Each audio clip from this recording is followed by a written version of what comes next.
What's up, everybody? So as promised, here's the video for AFF 4.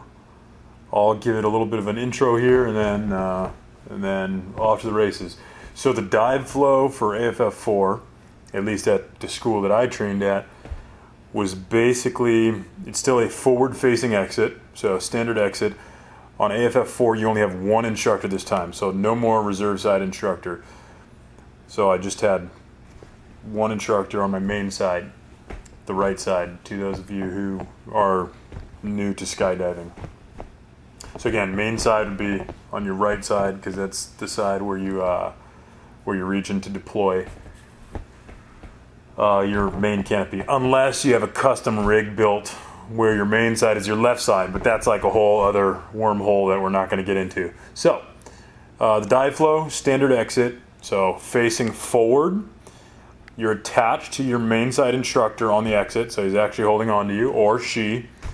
Once you're out, get stable on the way down. You do your practice pulls, so you reach back, make sure you're comfortable, you feel where your hacky is at, In this case, it's like an orange PVC pipe, like a tiny little section of orange PVC pipe that is like where your deployment hacky sack or whatever would be on a regular rig, because it's a student rig, a training rig, so they have these little like orange PVC pipes just to make them visible. And anyway, that's another rabbit hole. But all right, so you're in free fall, you do your practice pulls. Of course, you have to respond appropriately to hand signals. So if you guys want me to make a video where I break down all of the hand signals, I'm more than happy to do that. In this case, for this particular jump though, you notice after we're out the door, the instructor gives me, I think he only gives me two signals. He gives me this one. It's like an O, so I don't know if you guys can see that. So it gives me an O, or not an O, but like, a circle. So that's the hand signal for circle of awareness. Basically means situational awareness. Hey, what altitude you at? What are you doing? What's going on? So yeah, on a practical level, check your altimeter and start thinking about what you got to do. Other than that, other than that hand signal, he also gives me this one. So I don't know if you guys can see that. Thumbs down.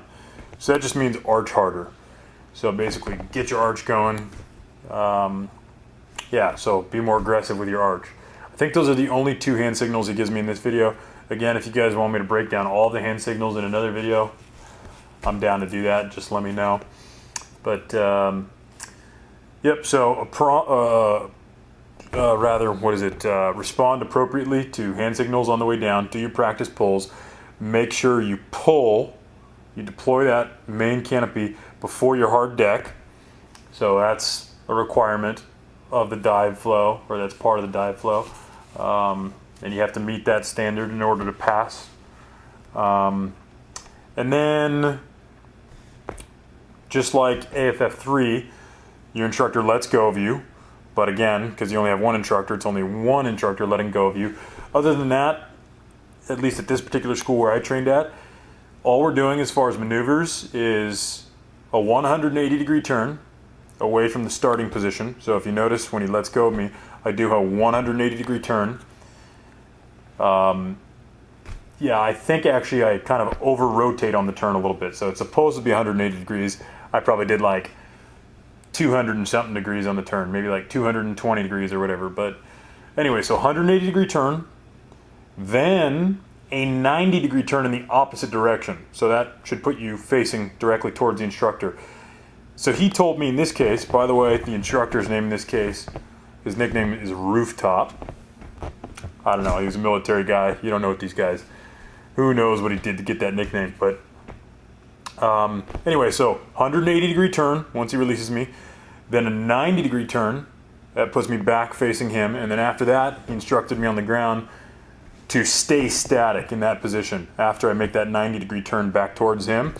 And then he's gonna circle to my main side and kind of stand by there, monitor that side, so that if I have any issues, he can intervene. But I screwed it up. So what I did in this jump is I rotated 180 degrees once he releases me, then 90 degrees back towards him. But then I forgot about the fact that he told me to stay static. So when he tries to circle to my main side, I kept following him to stay nose to nose with him. So when we debriefed on the ground, he mentioned that, and that was really the only thing I screwed up too bad. But that's pretty much it, guys. Yep, so standard exit, get stable, do your practice pulls, respond to hand signals appropriately, pull above the appropriate altitude, the hard deck, 180 degree turn in one direction, 90 degree turn in the opposite direction. That should put you back facing towards the instructor. Stay static, let them circle to your main side so that if you need help, they're there. That's it.